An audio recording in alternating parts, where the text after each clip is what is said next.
Self-reliance is basically counting on yourself, taking responsibility for whatever happens to you, knowing that you have consciously made the decisions that are now affecting you, knowing that what is happening now, today, is the direct result of your activity, what you did yesterday. Now, being self-reliant doesn't mean you can't work with others or trust others.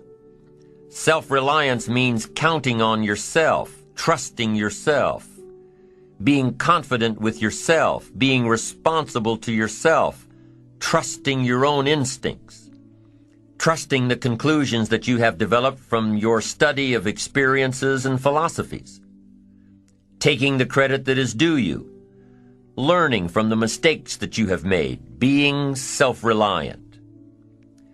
Gestalt psychologists give an example of being self-reliant. They say that you're responsible for getting caught in the rain. They say that by deciding not to carry an umbrella every day, you have made the decision to endure an occasional drenching. Translation? By not being prepared, you make the choice of getting caught in some of life's unpleasant circumstances. Be they rain, failures, economic losses, relationship losses, professional losses, personal losses. By not being prepared, thinking ahead, it's your choice. Now here's the other side of it. By being prepared, you increase your chances of success. You increase the likelihood. By being prepared, you increase your chances of success, of seizing opportunities when they come your way, of being ready within yourself to take advantage of once-in-a-lifetime situations. Some people tend to blame others for their mistakes, blame others for their failures. Somebody says, it's not my fault the report isn't done, so-and-so didn't do their part. Of course it's your fault. It's your report too. It's your responsibility to see that everyone you delegated work to does their part. Now, you can't control what others around you do, but it's in your own best self-interest that you stay on top of things, especially if it's going to affect your future. You think your boss cares that John didn't do his part? You think he sees John as the bad guy? Of course not. All he sees is that the report isn't done, bottom line. Be responsible for the things that affect you.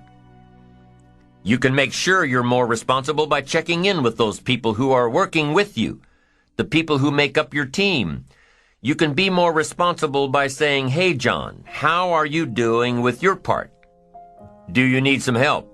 Can we put somebody else in here to help you finish? Now, if John consistently doesn't handle his part, you've got to replace John. If he isn't doing his share, you've got to find somebody that will. Or what? It will negatively affect you. You can't wake up in the morning that the project is due hoping and wishing that John has done his part. No, you've got to be responsible because it's going to affect your career too.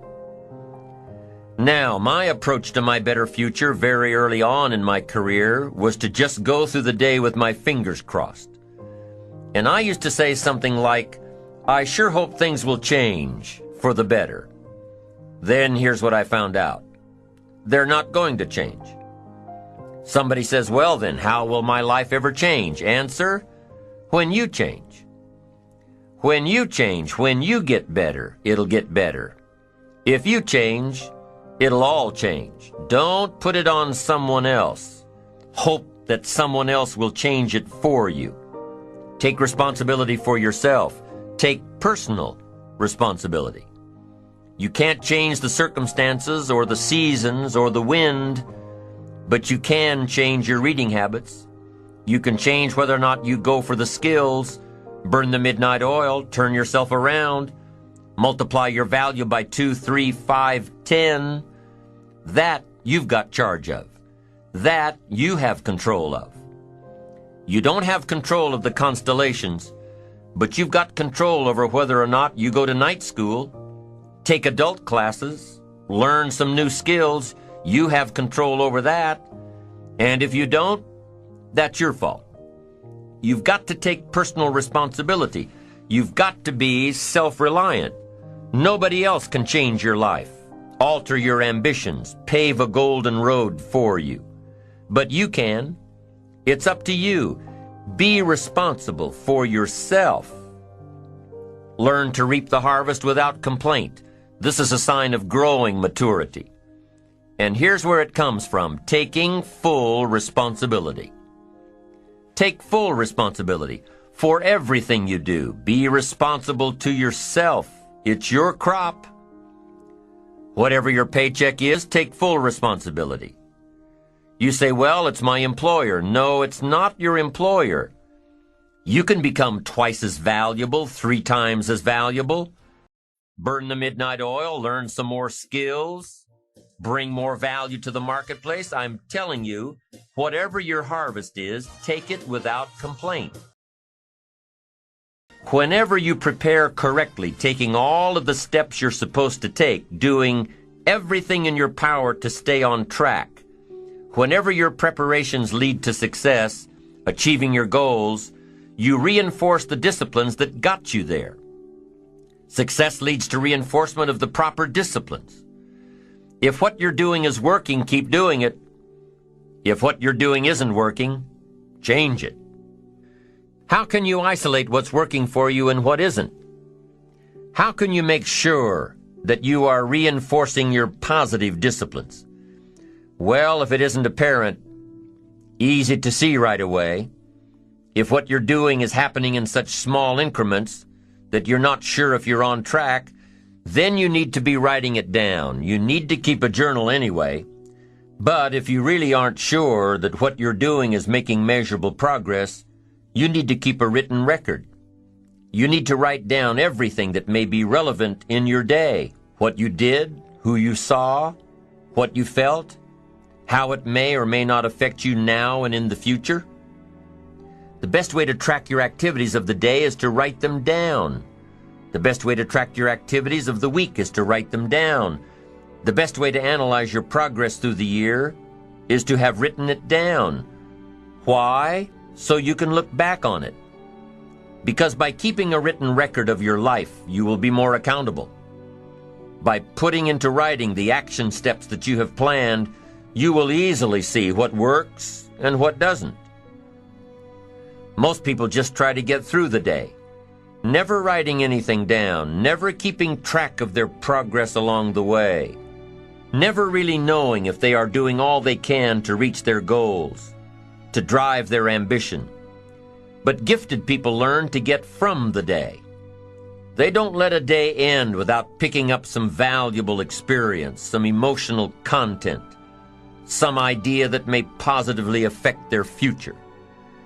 To get the most from a day, to learn the most from a day, you need to be able to reflect on the day.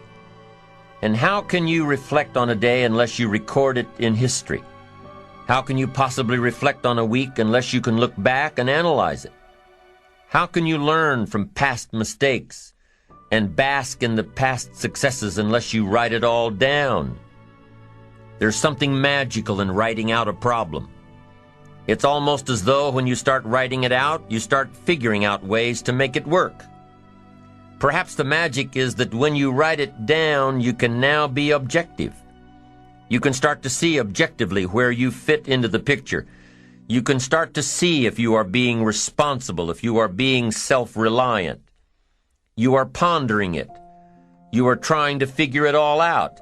The fact that it is now on paper actually creates a space between you and the problem. And in this space that you have created, now solutions have room to grow. You see, writing about events that occur helps you to understand exactly what is happening. When we describe life to ourselves only in our minds, our imaginations tend to feed back false information about how things are, distorted information. Sometimes our creativity can create scenarios that really don't exist at all, if we keep the information just in our mind. But by writing it all down, we now can become more factual, more accurate, more realistic, more logical. And then as we reread what we have written, we create a new picture in our mind. And once we see things as they are rather than how we think they are, we can see our way to make them better. It's all part of being responsible. It's all part of seeing things objectively in order to fully understand the steps that we must take to make things better. Let's take a few minutes to talk about the importance of knowing yourself enough to be your best cheerleader.